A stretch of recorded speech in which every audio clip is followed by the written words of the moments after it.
UPPCS pre 2022 history quick revision 25 questions. Welcome in my YouTube channel study with शरण IAS।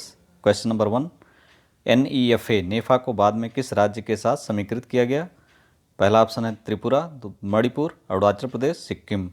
तो नेफा north east frontier agency, इसको बाद में स्वतंत्रता के बाद अरुणाचल प्रदेश के साथ समीकृत किया गया। क्वेश्चन नंबर 2, दिए गए कूट से सही उत्तर का चयन करें कालानुक्रम में। Bengal tenancy act, Albert bill, vernacular press act, royal tiles act. Bengal tenancy act 1885 में आया था, एल्बर्ट बिल 1883 में आया था, वर्नाकुलर प्रेस एक्ट 1878 में आया था, रॉयल टाइल्स एक्ट 1876 में आया था। इसका option D, C D royal tiles act 76, C vernacular press act 1878, Albert bill B है उसके बाद, Albert bill 1883, Bengal tenancy act 1885, B option सही है इसका। अगला क्वेश्चन है क्वेश्चन नंबर 3, 1951 की जनगणना में भारत की कुल साक्षरता दर कितनी थी? 8.86, 27.16, 18.33%, 19.35%। तो 1951 की जनगणना में भारत की कुल जनसंख्या 18.33% थी, 8.86 महिला साक्षरता थी, 27.16 पुरुष साक्षरता थी। क्वेश्चन नंबर 4, रविन्द्रनाथ टैगोर द्वारा जिस उपाधि का त्याग किया गया था वह थी नाइटहुड की उपाधि, कैसर हिंद की उपाधि, राय बहादुर, कोई नहीं। तो इसमें नाइटहुड की उपाधि जलियांवाला बाग हत्याकांड के विरोध में उन्हें त्याग दी थी रविन्द्रनाथ टैगोर ने। अगला क्वेश्चन है स्वतंत्रता आंदोलन संबंधित पुस्तकें हैं और एक अन्य पुस्तक है, उसके राइटर के नाम बताने हैं, मैच कराना है। Sir Syed Ahmad Khan, Ashok Mehta, RC Majumdar, James Mill. दूसरी तरफ है the great rebellion, an essay on the cause of Indian revolt, RC Majumdar, the sipahi mutiny and the rebellion of 1857, history of British India. तो सर सैयद अहमद खान ने लिखी थी an essay on cause of Indian revolt, A का 2 सही होगा। दूसरा है Ashok Mehta the great rebellion, B का 1, RC मजूमदार द सिपाही mutiny and the rebellion of 1857, सी का 3, और जेम्स मिल का history of British India, D का 4, बी ऑप्शन इसका भी सही है। इसमें जेम्स मिल ने जो हिस्ट्री ऑफ ब्रिटिश इंडिया लिखी थी, इसमें इन्होंने भारत साम्राज्यवादी दृष्टिकोण अपनाते हुए प्राचीन भारत को हिंदू इरा और मध्यकालीन भारत को मुस्लिम इरा के रूप में लिखा है। क्वेश्चन नंबर 6, रविन्द्रनाथ टैगोर ने बंगाल विभाजन दिवस को किस रूप में मनाने का आह्वान किया था? पहला मित्रता दिवस, दूसरा स्वदेशी दिवस, तीसरा विरोध दिवस, चौथा राखी दिवस। तो हम जानते हैं कि राखी दिवस के रूप में मनाने का आह्वान किया था। अगला क्वेश्चन है गदर पार्टी की पत्रिका गदर का प्रकाशन निम्नलिखित भाषाओं में होता था? उर्दू, पंजाबी, बांग्ला, मराठी, अंग्रेजी, हिंदी। तो इसमें बांग्ला में नहीं होता था, बाकी उर्दू, पंजाबी, मराठी, अंग्रेजी और हिंदी, इन 5 भाषाओं में इसका प्रकाशन होता था। उर्दू, पंजाबी, मराठी, अंग्रेजी, हिंदी, सी ऑप्शन सही है इसका। ब्लू वाटर नीति किससे संबद्ध है? Vasco da Gama, de Almeida, Albuquerque, Alfonso D'Souza. तो डी अल्मीडा संबंध है, जो पुर्तगाली गवर्नर था और इसके समय में हिंद महासागर या कह सकते हैं अरब सागर में किसी के भी इनका इतना प्रशासनिक अधिकार था कि किसी की भी व्यापारिक जहाज़ पर ये टैक्स लेते थे और उसके लिए जोर ज़बरदस्ती भी करते थे। अगला क्वेश्चन है अस्पृश्यता के विरुद्ध पहली बार आवाज़ उठाने वाले राष्ट्रीय नेता कौन थे? महात्मा गांधी, डॉक्टर भीमराव अम्बेडकर, नारायण गुरु, ज्योतिबा फुले।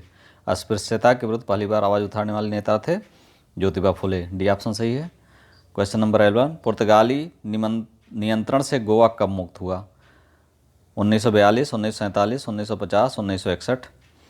तो सबसे बाद में दमन दीव और गोवा पर नियंत्रण रह गया था पुर्तगाली, जो 1961 में 19 दिसंबर 1961 को मध्य रात को जवाहरलाल नेहरू जी ने आदेश देकर सेना भेजा और उसको अपने नियंत्रण में ले लिया। 1961 ऑप्शन होगा, डी ऑप्शन सही है।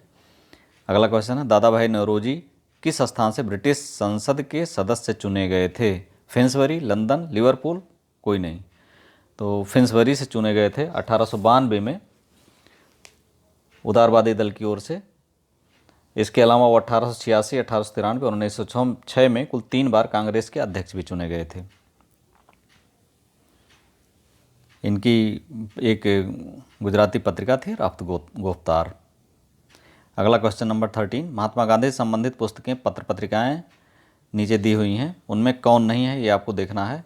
पहला है green pamphlet, young India, Hind Swaraj, Commonwealth. तो कॉमनवेल्थ हम जानते हैं एनी बेसेंट की है, बाकी green pamphlet, young India, Hind Swaraj 1, 2, 3 Mahatma Gandhi की है। डी ऑप्शन सही है। क्वेश्चन नंबर 14, अमृतलाल ठक्कर संस्थापक सचिव थे। हरिजन सेवक संघ, प्रारंभिक शिक्षा संघ, अहमदाबाद मजदूर आंदोलन संघ, फॉरवर्ड ब्लॉक। तो इसमें हरिजन सेवक संघ के जो संस्थापक सचिव थे अमृतलाल ठक्कर थे, तो इसके संस्थापक अध्यक्ष घनश्याम दास बिरलाल जी थे। इसका स्थापना महात्मा गांधी ने की थी। क्वेश्चन नंबर 15, दांडी यात्रा के संबंध में कौन सा कथन या कौन से कथन सत्य हैं। पहला, 78 चुने हुए साथियों के साथ कूच किया महात्मा गांधी ने। दूसरा है, यह 24 दिनों की लंबी यात्रा थी। तीसरा है, यात्रा 12 मार्च 1930 को प्रारंभ हुई। और चौथा, 15 अप्रैल 1930 को समाप्त हुई। तो इसमें 78 चुने हुए साथियों के साथ उन्होंने कूच किया था, या 24 दिनों की लंबी यात्रा थी। और यात्रा 12 मार्च 1930 को प्रारंभ हुई थी। यानी पहला, दूसरा और तीसरा सही है, सी ऑप्शन। किस पुस्तक को रजमनामा नाम से अनुदित किया गया है। लीलावती, महाभारत, रामायण, अथर्ववेद। महाभारत को मध्यकाल में, मुगल काल में महाभारत को रजमनामा के नाम से अनुदित किया गया था। क्वेश्चन नंबर 17 है, तुजुक बाबरी का फारसी में अनुवाद किया था अब्दुल रहीम खान खाना, अबुल फजल, गुलबदन बेगम, मोहम्मद सलीह। तो तुजुक बाबरी का फारसी में अनुवाद अब्दुल रहीम खाना ने किया था। हम जानते हैं तुजुक बाबरी, बाबर की आत्मकथा जो खुद बाबर ने लिखी थी, वो तुर्की में है।